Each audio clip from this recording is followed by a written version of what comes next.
السلام علیکم ورحمۃ اللہ وبرکاتہ۔ الحمدللہ رب العالمین والصلاة والسلام علی رسولہ الکریم وعلی آلہ واصحابہ اجمعین، اما بعد فاعوذ باللہ من الشیطان الرجیم، بسم اللہ الرحمن الرحیم۔ شہر رمضان الذی انزل فیہ القرآن ھدی للناس وبینات من الھدی والفرقان فما شہد منکم الشہر فلیصم۔ رب اشرح لی صدری ویسر لی امری واحلل عقدۃ من لسانی یفقہوا قولی۔ میں سب سے پہلے اللہ سبحانہ وتعالیٰ کا شکر بجا لاتا ہوں، بے پایا درود و سلامتی ہو محمد مصطفیٰ صلی اللہ علیہ وسلم پر۔ محترم ناظرین کرام، گزشتہ لگ بھگ 8 ایپیسوڈ سے ہماری گفتگو چل رہی ہے کہ رمضان المبارک کا ایمان کے 6 ارکان سے بڑا گہرا تعلق ہے، اور اسی طریقے سے رمضان المبارک کا اسلام کے 5 ارکان سے بڑا گہرا تعلق ہے۔ ایمان کے 6 ارکان ہیں: ان تؤمن باللہ وملائکتہ وکتبہ ورسلہ والیوم الآخر والقدر خیرہ وشرہ، کہ تم ایمان لاؤ اللہ پر، اللہ سبحانہ وتعالیٰ کے فرشتوں پر، اللہ تعالیٰ کی کتابوں پر، اللہ تعالیٰ کے رسولوں پر، آخرت کے دن پر، اور تقدیر کے اچھے اور برے ہونے پر۔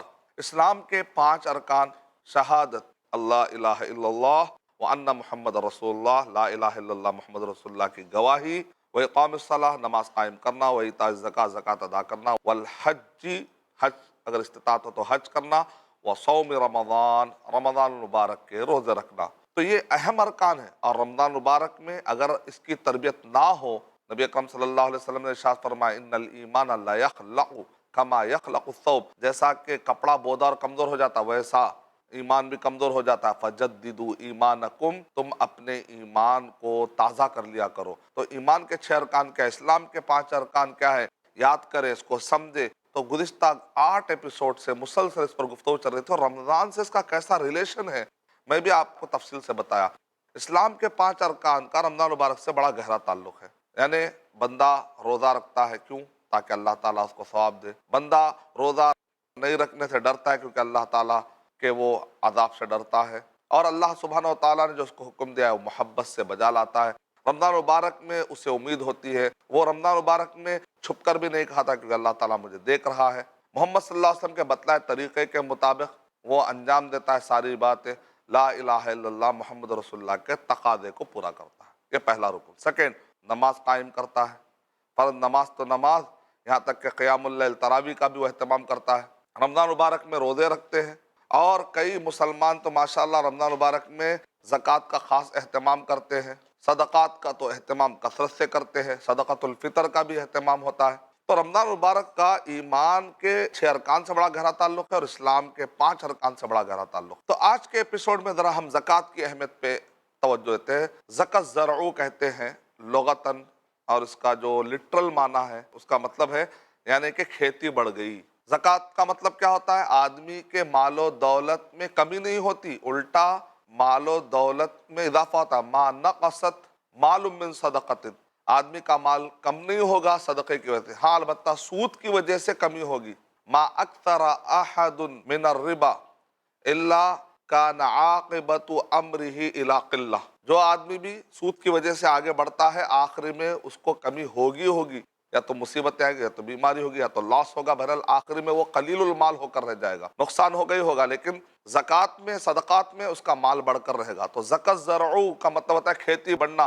تو زکوٰۃ سے، زکوٰۃ کا جو ورڈ ہے لٹرل معنی ہے، اور اسلام میں جو زکوٰۃ کا معنی ہے، جو آپ پیسہ دے رہے ہیں، تو دراصل وہ بڑھوتری کا ہی ذریعہ بن رہا ہے، برکت ہونے والی انشاءاللہ۔ تو مناسبت ہے۔ زکوٰۃ الارض، زمین کو صاف کرنے کو بھی کہتے ہیں، زکا یزکی تزکیہ، صاف کرنے کو بھی کہتے ہیں، کیونکہ مال دینے سے آدمی کا دل صاف ہوتا ہے، اس کا ایمان پاک ہو جاتا ہے، اس کے اعمال پاک ہو جاتے ہیں، اور جو بھی اس کے مال کی جو گندگی ہے وہ نکل جاتی ہے، اس کا مال حلال ہو جاتا ہے، صاف شفاف ہو جاتا ہے، اور رکاوٹیں جتنی بھی اللہ سبحانہ وتعالیٰ کی طرف سے آنے والی ساری رکاوٹیں ختم ہو جاتی ہیں۔ پاکی وہ حاصل کرتا ہے۔ تو پاکی کا معنی ہے بڑھنے کا معنی ہے۔ کچھ چیزیں دنیا میں ہیں بظاہر وہ گھٹ رہی ہیں لیکن بڑھ رہی ہیں۔ مثال کے طور پہ آپ دیکھتے ہیں جو جینٹس حضرات ہیں وہ کیا کرتے ہیں، اکثر بال کاٹتے ہیں۔ تو آپ نے دیکھا کہ ہر 1-2 مہینے میں کٹنگ کرانا پڑتا ہے۔ خواتین کیا کرتے ہیں، اکثر بال کاٹتے نہیں ہیں، لیکن مرد حضرات اگر 1 سال بھر کے بال جمع کر لے تو وہ خواتین کے بال سے بھی آگے بڑھ جائیں گے۔ آپ نے دیکھا ہوگا کسان بعض اوقات جیسے گلاب کے پھول اگانے والے اچھا جانتے ہیں کہ اگر گلاب کا پھول ایک ایرے کے بعد، ایک مدت کے پاس، ایک شکل کے بعد آگے نہیں بڑھ پاتا ہے تو اس کے قلمیں کاٹتے ہیں۔ کسان کیا کرتے ہیں، کثرت سے گلاب کے پودے لگاتے ہیں، وہ جانتے ہیں کہ اس کو کاٹنے سے پھر وہ اس کے اندر اور بڑھوتری ہو جاتی ہے، یعنی کہ کچھ چیزیں کٹ کرنے سے بڑھتی ہیں، تو ہمیشہ ضروری نہیں ہے کہ کٹ کرنے سے کم ہو، یعنی کہ کائنات میں اللہ تعالیٰ نے کچھ نیچر ایسا بنایا، اللہ تعالیٰ کی سنت ایسی ہے کہ کچھ چیزیں ایسے وہ کٹ کرنے سے اور بڑھتی ہیں، بعض پودے اس کو کٹ کرنے سے وہ اس کی بڑھوتری اور بڑھ جاتی ہے۔ تو بالکل اسی طریقے سے زکوٰۃ میں بظاہر آپ ایسا لگتا ہے آپ کو کہ مال جو ہے کم ہو رہا ہے، لیکن اللہ تعالیٰ اس میں اتنی برکت دیں گے، اللہ کی مدد شامل حال ہو جائے گی، کئی مصیبتوں سے انشاءاللہ اللہ تعالیٰ آپ کو بچا لیں گے۔ علامہ ابن قیم رحمۃ اللہ علیہ نے صدقے کے 50 سے زیادہ فائدے بتائے ہیں۔ صدقے کے اتنے فائدے تو زکوٰۃ کے کتنے فائدے ہوں گے اندازہ لگائیے۔ اس میں ایک فائدہ یہ ہے تقی مصارع السوء، یعنی اچانک ناگہانی مصیبتیں آ کے ڈیتھ ہو جاتی ہے، تباہی ہو جاتی ہے، اس ٹائپ کے مصیبتوں سے بچ جائیں گے صدقہ و خیرات کرنے والے۔ نبی اکرم صلی اللہ علیہ وسلم نے ارشاد فرمایا صدقہ و خیرات کرو گے تو مریض بھی اچھے ہو جائیں گے، یعنی کہ صدقہ و خیرات کرنے سے مصیبتیں ٹلتی ہے اور پرابلم دور ہوتے ہیں، یہاں تک کہ بیماریاں دور ہو جاتی ہیں۔ اکثر میں نے انٹرویو لیا ہے، بہت سارے لوگوں سے پوچھتے رہتا ہوں میں، بھائی آپ اتنے بڑے مالدار بن گئے، کیا راز ہوگا، کیا انداز ہوگا، آپ وجہ کیا ہوگی؟ تو وہ لوگ کہتے ہیں بھائی ہم یہ نیت کیے تھے کہ جب بھی مال آئے گا نا غریبوں کا خیال کریں گے۔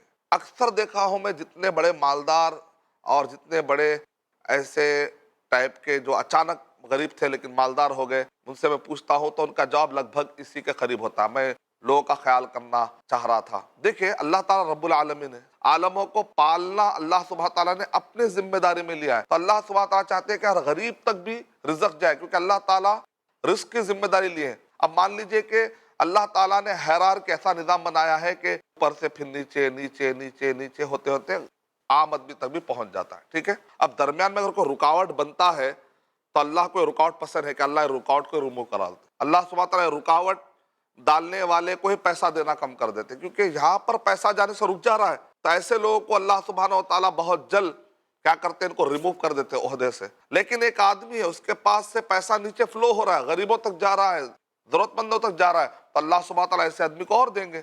لا تو کی فیو کا علیک، تم اگر نیچے ہاتھ باندھو گے تو اوپر سے بھی تمہارے لیے رزق پھر بند ہو جائے گا۔ مثال طور پہ ایک ٹینک فل ہے تو آپ پانی ڈالتے کیا؟ اس میں نہیں ڈالتے نا۔ اگر ایک ٹینک ہے اور اس میں سے نل میں سے پانی جا رہا ہے، لوگ استعمال کر رہے ہیں، تو پھر آپ کیا کرتے ہیں؟ ارے لوگ استعمال کر رہے ہیں، پھر آپ ٹینک میں پانی ڈالیں گے۔ ایک آدمی غریبوں تک، ضرورت مندوں تک زکوٰۃ، صدقات، خیرات، یہ جو ذمہ داری ہے، جو نفلی ہے، وہ چیزیں نہیں کر رہا ہے، گویا کہ وہ اللہ سبحانہ تعالیٰ کی رحمت کو اپنے ہاتھ سے رکا رہا ہے۔ مائنڈ یور ویلتھ، اپنے ویلتھ کا اچھا خیال رکھے۔ خیال رکھنے کا مطلب یہ ہے کہ آپ اس کو جتنا آگے بڑھائیں گے نا، اللہ تعالیٰ بھی آپ کو اتنا انشاءاللہ مدد کرتے ہوئے اللہ سبحانہ وتعالیٰ آپ کو دیں گے انشاءاللہ۔ تو زکوٰۃ کا جو سسٹم ہے، صدقہ اور خیرات کا سسٹم ہے، یہ دینے سے اور بڑھنے والا ہے، اس کے فائدے آپ کو ملنے والے ہیں۔ اور جتنے بھی اچانک بڑے مالدار تھے تباہ ہو گئے، میں نے ان سے جب انٹرویو لیا، ان سے میری گفتگو ہوئی، کیونکہ میں فائنانس پر، اسلامک فائنانس پر گفتگو کرتے رہتا ہوں، تو لاٹ آف پیپل، بہت سارے لوگوں سے میرا انٹریکشن ہوتے رہتا ہے۔ جیسے وہ لوگ کہتے ہیں ہم ایسے مالدار تھے لیکن اچانک ایسا ہو گیا، تو میں فٹ سے پوچھتا ہوں آپ لوگ کبھی سود کے کاروبار میں انوالو ہو گئے تھے کیا؟ تو کہتے ہیں ہاں، یہ اس کی سزا بھی، اور بھی کئی سزا ہو سکتی ہے، اور بھی کئی وجہ ہو سکتی ہے، لیکن سود کا پیسہ یا باطل طریقے سے کسی کا ناحق پیسہ یا یتیموں کا پیسہ آ کے جڑ جاتا ہے، وہ مال کو گھن کی طرح کھا لیتا ہے۔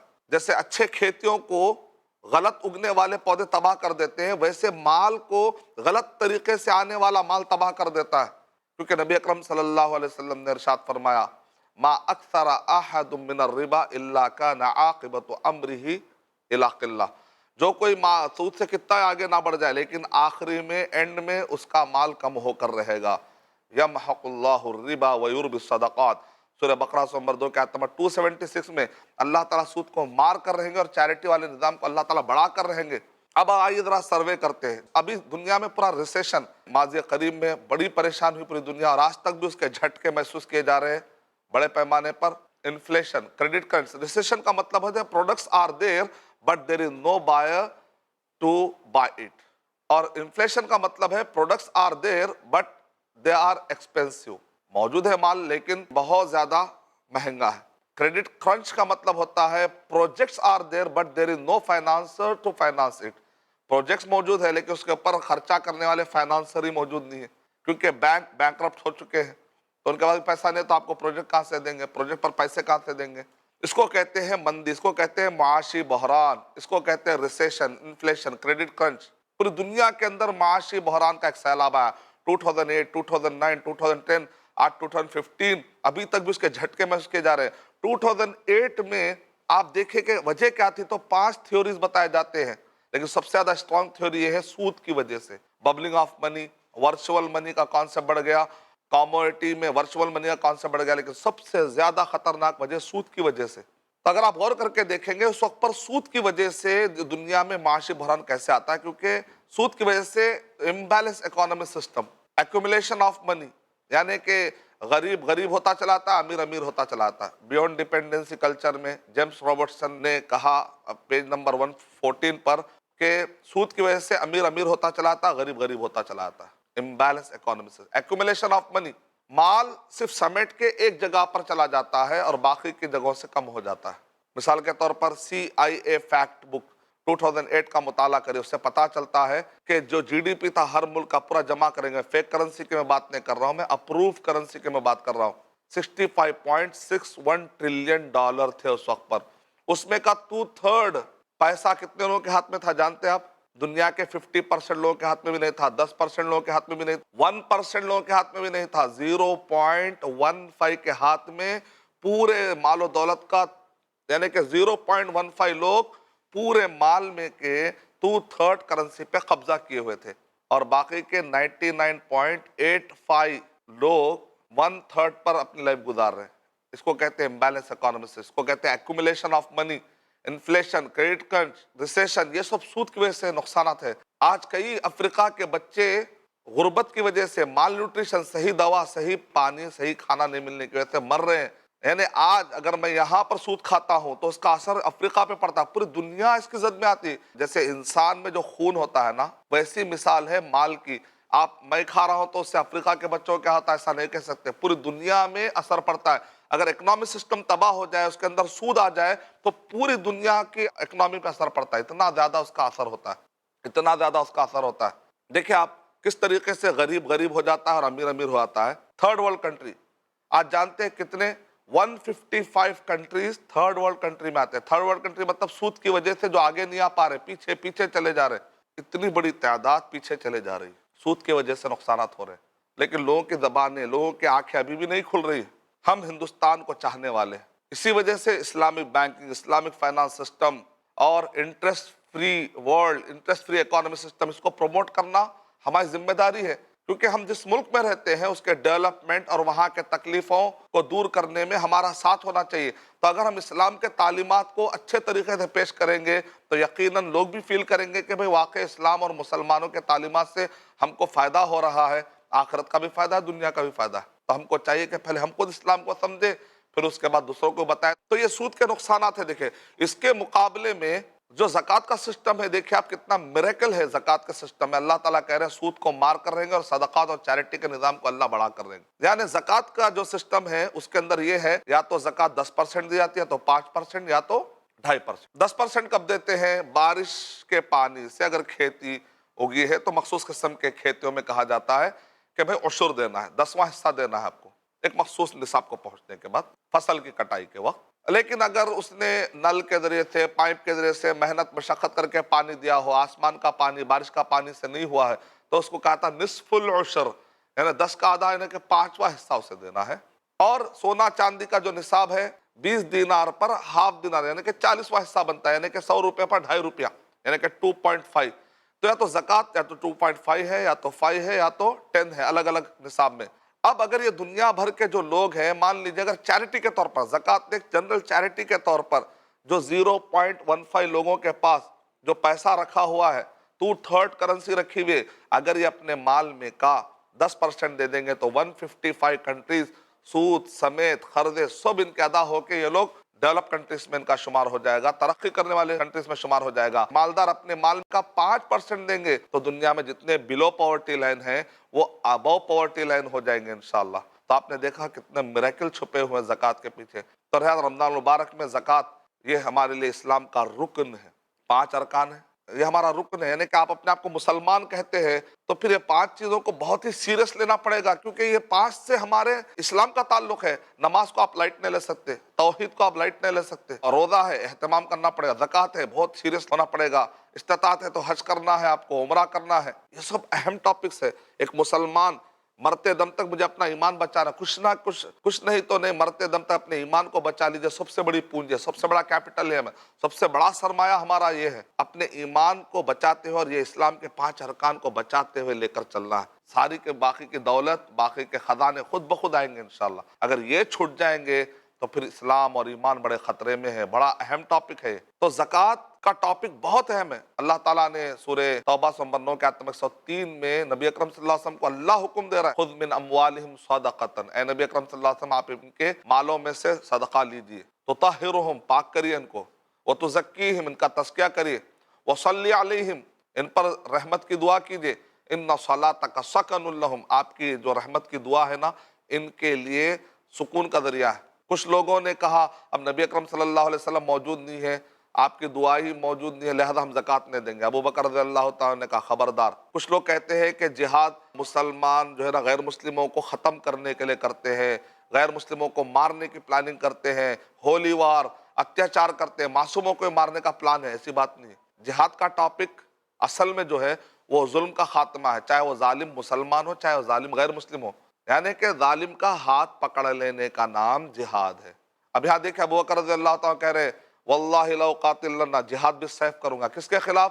ہر اس آدمی کے خلاف جو نبی صلی اللہ علیہ وسلم کے زمانے میں زکوٰۃ دیتا تھا لیکن آج وہ زکوٰۃ دینے کا انکار کر رہا تو میں اس کے خلاف جہاد کروں گا۔ تو زکوٰۃ مسلمان دیتا ہے کہ غیر مسلم؟ مسلمان۔ تو یہاں پر جہاد کس کے خلاف ہو رہا ہے؟ مسلمان کے خلاف۔ اس کا مطلب جہاد مسلمان کے خلاف بھی ہوتا ہے۔ تو معلومات کو ذرا ڈیپتھ میں جا کر پڑھیں گے تو انشاءاللہ مسائل سمجھ میں آ جائیں گے۔ سورہ توبہ نمبر 9 کے آیت نمبر 60 ضرور پڑھیے۔ کئی لوگ کہتے ہیں زکوٰۃ کہاں دینا، زکوٰۃ کہاں دینا؟ 8 جگہوں پر زکوٰۃ دینے کا ذکر ہے، 8۔ شیخ البانی رحمۃ اللہ علیہ کہہ رہے ہیں اس سے زیادہ کہیں پر بھی آپ ایڈ نہیں کر سکتے، کیونکہ حصر کا پھر فائدہ نہیں۔ ابن عثیمین رحمۃ اللہ علیہ کہہ رہے ہیں پھر حصر کا کوئی فائدہ نہیں ہے۔ انما الصدقات للفقراء، فقراء کے لیے، مساکین کے لیے، والعاملین، اور زکوٰۃ کلیکٹ کرنے کے لیے ان کا ٹائم جاتا ہے تو ان کی بھی فیس دے سکتے ہیں، والمؤلفۃ قلوبہم، جس کا اسلام کی طرف دل نرم ہو چکا ہو لیکن اب اس کو معاشی پرابلم ہو تو آپ دے سکتے ہیں، والمؤلفۃ قلوبہم، فی الرقاب، غلام کو آزاد کرانا ہے، وفی الرقاب والغارمین، اور قرضے میں ڈوبے ہوئے لوگوں کو، وفی سبیل اللہ، اللہ کی راہ میں، وابن السبیل، اور مسافر۔ فریضۃ من اللہ، یہ اللہ سبحانہ وتعالی کی طرف سے فرض ہے۔ اور شیخ بن باز رحمۃ اللہ علیہ نے فتویٰ دیا، سورہ انعام نمبر 6 آیت نمبر 119 سے ایک اصول نکلتا وہ یہ ہے کہ الضرورات تبیح المحظورات، کہ یقیناً یہ 8 کے علاوہ تو جائز نہیں ہے لیکن حرام چیزیں ہی مجبوری میں حلال ہو جاتی ہے، تو یہ ناجائز حصر سے جو آپ نے مفہوماً سمجھا ہے، نص صریح ہے، یعنی کہ خنزیر کھانا یہ تو نص صریح ہے لیکن وہ بھی معاف ہو جاتا ہے مجبوری میں۔ تو اسی طریقے سے ایسے ملکوں میں جہاں پر اسلامی حکومت نہیں ہے وہاں پر اگر زکوٰۃ کے مال سے دعویٰ یا داعی کی تنخواہ دیتے ہیں آپ، یا اسی طریقے سے دینی کام کو انجام دینے کے لیے اگر آپ یہ پیسہ لگاتے ہیں تو یہ مجبوری کے اس اصول کے تحت حلال ہے، ورنہ 8 کے مد میں وہ 8 ہی رہیں گے، اصول اعتبار سے وہی رہے گا۔ جیسے مثال طور پہ آپ سے اگر کوئی کہے کیا بھائی اسلام میں خنزیر حلال ہے کہ حرام ہے، تو آپ کہیں گے خنزیر حرام ہے، البتہ مجبوری میں حلال ہو جاتا۔ مجبوری میں حلال کی وجہ سے آپ کبھی بھی یہ نہیں کہیں گے کہ خنزیر حلال بھی ہوتا ہے، نہیں، خنزیر کا اصولی نقطہ یہ ہے کہ وہ حرامی ہے، مجبوری میں حلال ہو جانے سے وہ ایکسیپشن کیسز ہے۔ تو اسی طرح زکوٰۃ کے مد کتنے ہیں؟ تو 8 ہی ہیں، مجبوری کے الگ مسائل۔ لیکن جیسا میں ہمیشہ کہتا ہوں کہ میں جو بھی مسئلہ بتا رہا ہوں شرعی مسئلہ، ہر مسئلے میں کچھ اور بھی رائے ہو سکتی ہے، یہ اجتہادی مسئلے، یہ کفر اور ایمان کے مسئلے نہیں ہیں، حق اور باطل کے ایسے مسئلے نہیں ہیں کہ جس کی وجہ سے کافر یا فاسق ایک دوسرے کو ہم کفر کا فتویٰ دیں، اجتہادی مسئلے۔ اور جو بھی مسئلے میں بتا رہا ہوں اس میں اور ایک رائے بھی ہو سکتی ہے، اس کا بھی احترام کرنا ضروری ہے، کیونکہ ایک رائے کو کہنے والے کچھ علماء ہوتے ہیں تو دوسرے رائے کے پاس بھی علماء ہی ہوتے ہیں، ان کے پاس بھی دلائل ہوتے ہیں۔ ایسا نہیں کہ اگر آپ ایک رائے مجھ سے سن رہے ہیں تو میرے پاس ہی دلائل ہے، دلائل اور ایک کے پاس بھی ہو سکتے ہیں۔ اب آپ کے پاس جب علم آتا ہے تو آپ ایویلویٹ کریں۔ جہالت میں کیا ہوتا ہے، آدمی کو سپورٹ کرتا ہے، دوسرے کے خلاف برائی پالتا ہے، ویسا نہیں کرنا چاہیے، سامنے والے کا بھی احترام کرنا چاہیے۔ اور یہ باتیں جو میں آپ کو بتا رہا ہوں اس کے علاوہ کسی ایک رائے پر آپ مطمئن ہیں تو آپ اس پر عمل کریے۔ آپ کو اللہ تعالیٰ اتنا ہی پوچھے گا جتنا آپ کا علم ہے، اندھا دھن فالو کرنے کی بنیاد پر نہ ہو تو پھر کوئی پرابلم نہیں۔ میرے دلائل اچھے طریقے سے رکھنے کی اجازت ہے لیکن زبردستی کرنے کی اجازت نہیں۔ جو رائے، جو معلومات میری حد تک پہنچی ہے میں وہ شیئر کر رہا ہوں، لیکن میں یہی ماننا اس کے علاوہ سب غلط ہے۔ اجتہادی مسئلوں میں اس ٹائپ کی گفتگو، اس انداز کی گفتگو کرنا یہاں پر کہیں پر بھی نہیں کرنا چاہیے، جب تک جو شریعت کا دائرہ ہے وہ اخلاق اور ادب کا دائرہ۔ دعا کرتا ہوں کہ اللہ سبحانہ و تعالیٰ مجھے اور آپ سب کو زکوٰۃ کی اہمیت سمجھتے ہوئے، چونکہ اسلام کے 5 ارکان میں سے ایک اہم رکن ہے، اپنا جائزہ لیجئے، کیا کیا آپ کے پاس ہے، عالموں سے رابطہ کیجئے اور اس کی زکوٰۃ نکالنے پر توجہ دیجئے، اور زکوٰۃ برابر پہنچ رہی ہے نہیں پہنچ رہی ہے وہ بھی آپ دیکھیے۔ میں اللہ تعالیٰ سے دعا کرتا ہوں کہ اللہ سبحانہ تعالیٰ مجھے اور آپ سب کو اسلام کے ہر تعلیم کا احترام کرتے ہوئے اور اس کے اچھائیوں اور اس کے بیوٹیز کو سارے مسلم اور غیر مسلم بھائیوں کے سامنے پیش کرنے کی احسن طریقے سے اللہ تعالیٰ توفیق عطا فرمائے، تاکہ ہم اسلام کی عظمت کو سمجھا سکیں اور سب لوگ جہنم کی آگ سے بچ سکیں۔ آمین۔ وآخر دعوانا ان الحمد للہ رب العالمین۔ السلام علیکم ورحمۃ اللہ وبرکاتہ۔